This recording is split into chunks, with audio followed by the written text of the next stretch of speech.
Is the screen okay? Yes, Mr. Samir, go ahead. Thank you, Mr. Saeed. As you all said, challenging mentees are those mentees who are hard to deal with. Some of them resist the change. Some of them might have little knowledge. Some of them might see that they are perfect and they need no more training, no more professional development, no more mentoring. Now we are going to classify some of the common types of the challenges, and we are going to share some tips to deal with with each type. First of all, some mentees might be unfocused. They get into the mentoring process, but they are not focused. How could we deal with those people? We need to help them focus on goals. To from time to time, you as mentors visit the goals and review the progress.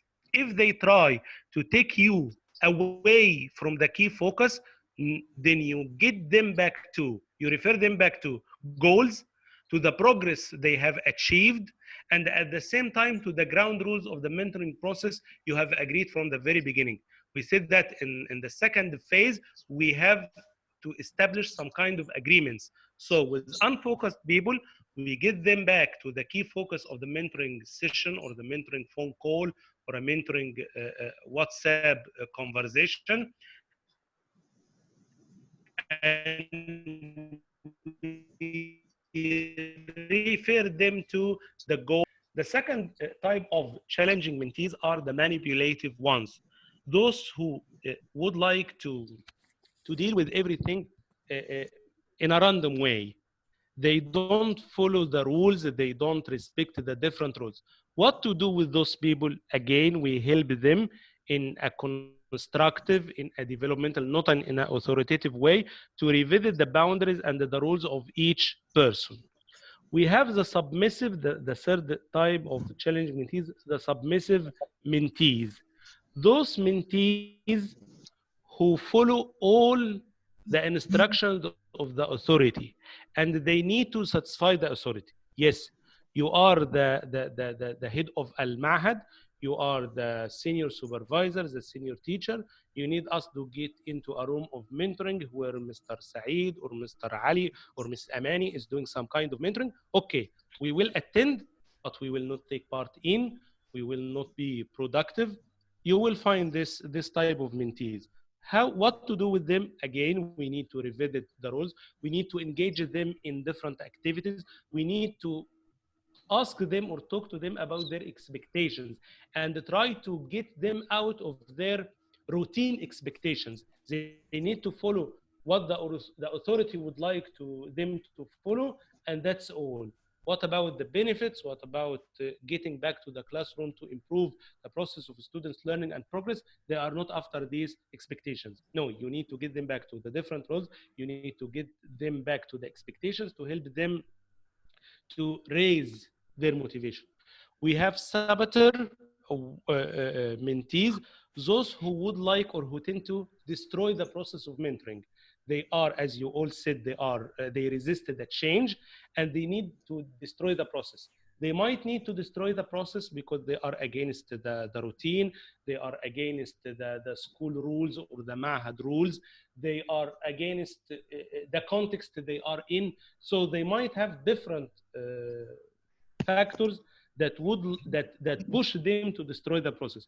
Again, what you need to do is to reset the boundaries and limits and to take everything back to the ground rules of the mentoring process, either when you are doing face-to-face or distance mentoring.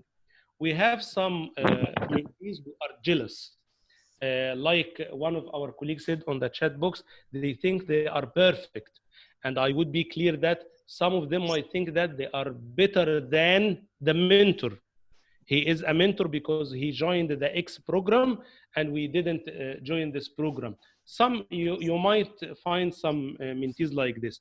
What you need to do with those is to recognize them well, is to value their experience if they are experienced teachers, is to take them to focus on the closure and celebration.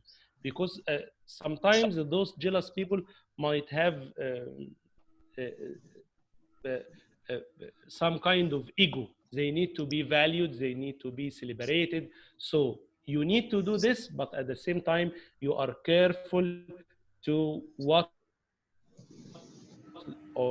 the impact that your actions will have on other mentees.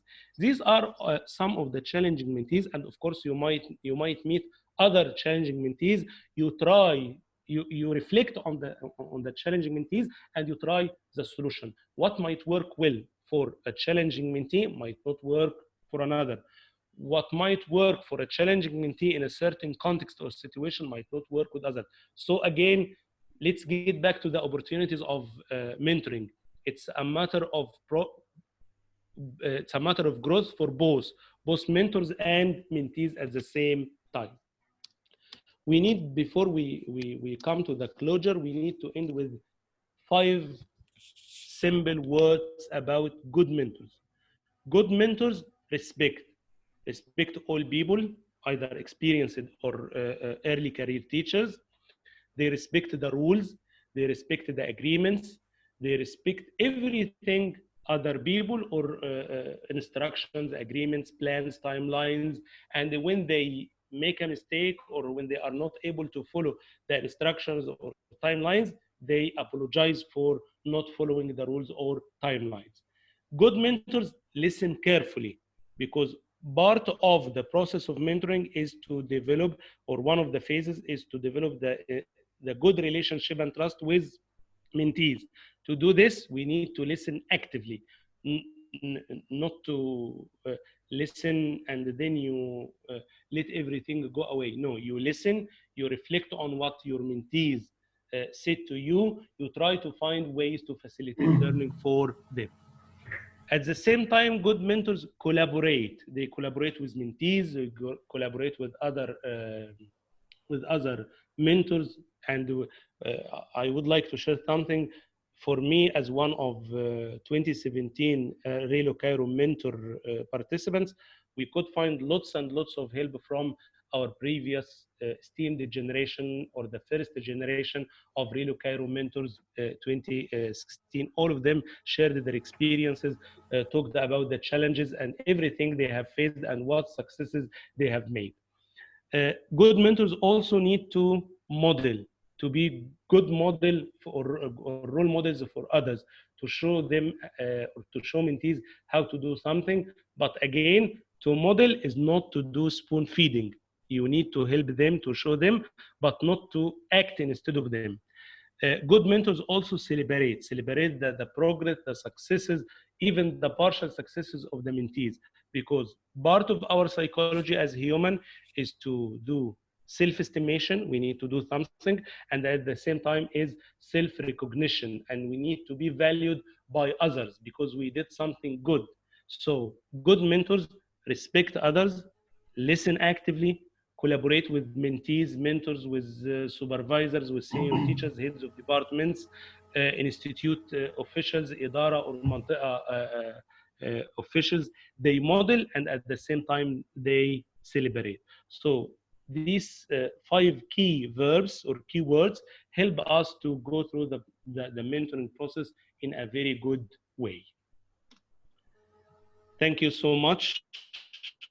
Thank you so much, And Mr. again, Samir. I would like to thank Relo Cairo for the Relo Cairo mentor program, and for the Relo Azhar mentor platform, Mr. Saeed, and all his great teams. Thank you so much. And I'm waiting on the chat box to share your questions, concerns, feedback. And at the same time, I will talk to Mr. Saeed on how to share the material with you. Thank you so much.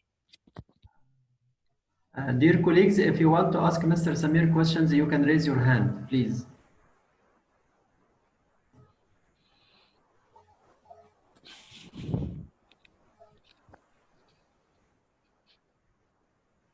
Do you have any questions for Mr. Samir?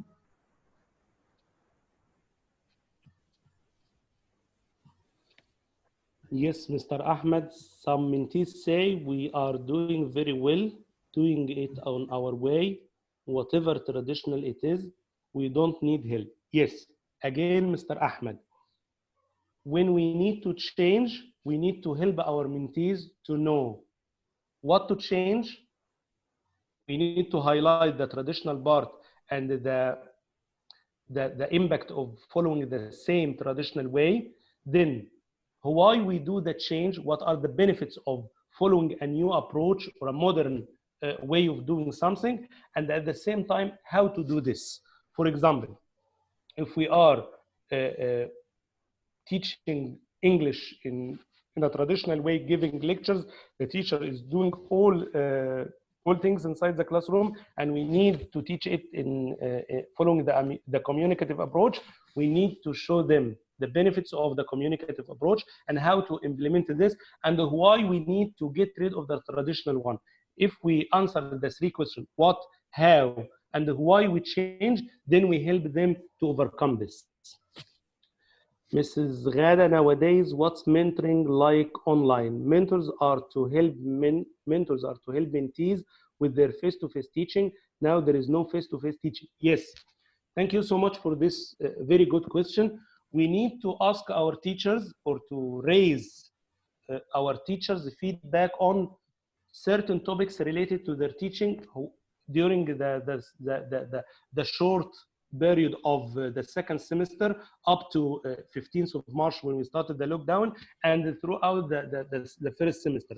And we could ask them two main questions that help them to reflect and give feedback in a nice or interesting way. What went well when you were teaching in the first semester and second part and the part of the second semester, and what could be done better in the future? When you ask them what went well, they will share their success stories. What went well, they reflect on. When you ask the second question, what could be done, what could be better, could be done better later on, then they could see what to change and how to change. Then when we get, inshallah, to the new semester in September, bi'Iznillah, then we will have some teachers who are ready, who have a wide range of reflection portfolio on their success stories in 2019, 2020, the year or the school year of 2019-20, and at the same time they are prepared to 2021 new school year. Will we be shared the slides? I will talk to Mr. Saeed on how to do this. How can we deal with older mentees as they do not accept the younger? Thank you so much, Mr. Eid, for this. Again, it's a matter of relationship and trust. Yes, with older mentees, you might find it more difficult or or harder to deal with them. So you need to listen to them, to appreciate and value them. You need to make use of their experience as if they are your helping mentors, not to say that they are mentees. Yes, they are mentees, but at some point of time during the face-to-face mentoring session or online mentoring session, you need to ask them to give their input, not as mentees, to say that we have experienced participants here, not to use the word mentee. We have experienced participants here. They have lots and lots of experience they would like to share with us. And we are lucky as mentors to learn from them and to give the stage to them. In this way, you give them their value, and they are ready to share their experiences. Some mentees say, we need a lot of materials in class to do their job well. Yes. To be prepared for this, we don't wait until we have this question. Once we are preparing for a mentoring session, we prepare more and more resources. But what we need to do is, again, not to spoon feed them, not to give them the fish. We need to give them the hook. We need to refer them to resources related to EKB, Egyptian Knowledge Bank, related to different websites. And now we have lots and lots of websites related to different entities related to teaching and learning English. So we need to be ready. Each time we need to be ready with some resources for them. Open communication to keep goals current. Yes, thank you so much. The key word here is communication. This communication will help develop relationship and trust. Then we go on or move on to plans, timelines, milestones, success criteria. Then we come to closure and celebration. If the older mentee feels proud to be developed or mentored by younger mentor, what can we do? We need to limit or stop their feeling that they are mentored by younger ones. We need to involve them in a way that I am a mentor, I am younger than them, but they are more experienced than me, and they will share their experiences as mentors like me. So a mentor is an experienced teacher. But it's a matter of how we deliver the message and how we involve or engage those older teachers in our sessions. Again, relationship does concern. Thank you so much. Totally agree. What are some points that differentiate teaching and mentoring? Yes. Teaching is something related to students, is something done inside the classrooms or outside the classrooms, but it helps students to learn, to progress.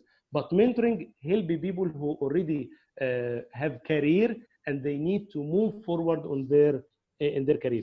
Sure, there are common areas between teaching and mentoring, and there are other areas which are different. The relationship of mentors and mentees is different from the relationship of teachers and learners. The context where teachers and mentors work is different. So it is related somehow, and it is not related in other areas. Thank you, Mr. Matt. Thank you so much for this nice conversation and very fruitful conversation. Thank you, And Mr. please Samir.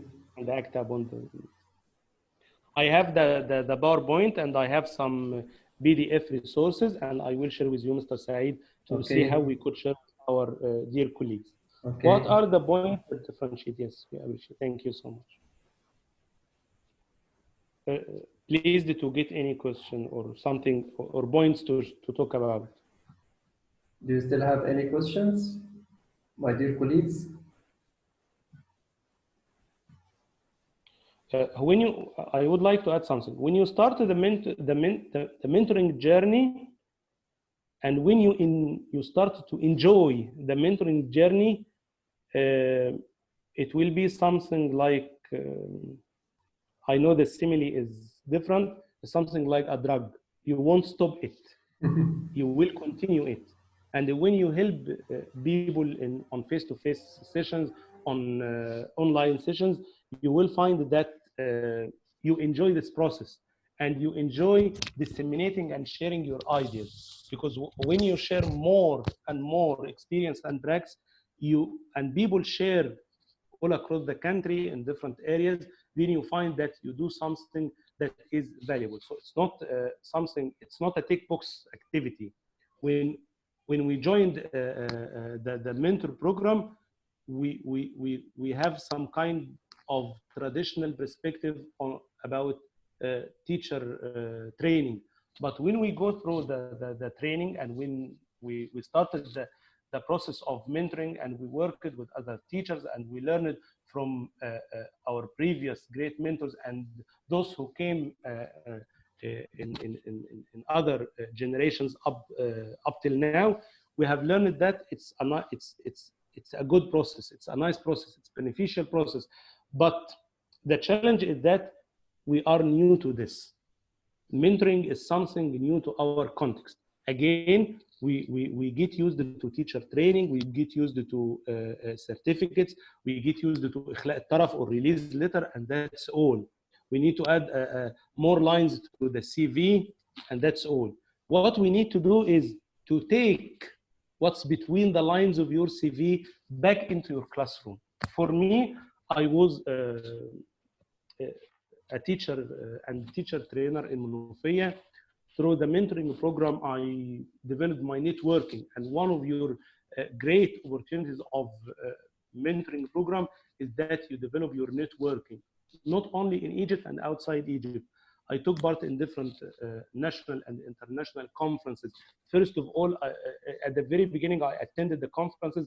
Later on, I took a step forward, and I submitted proposals, and I presented in some national and international conferences in Egypt, in the UK, in the United States, in TESOL International in Chicago in 2018, as my name was drawn as one of the mentors to travel to the US on International Visitor Leadership Program, TESOL Education in 2018. So I attended some classrooms in schools in New York, and I attended and presented in TESOL International Convention in Chicago in 2018, alongside with my dear colleague who is now the president of Nile TESOL, Dr. Ghada Abul Hassan.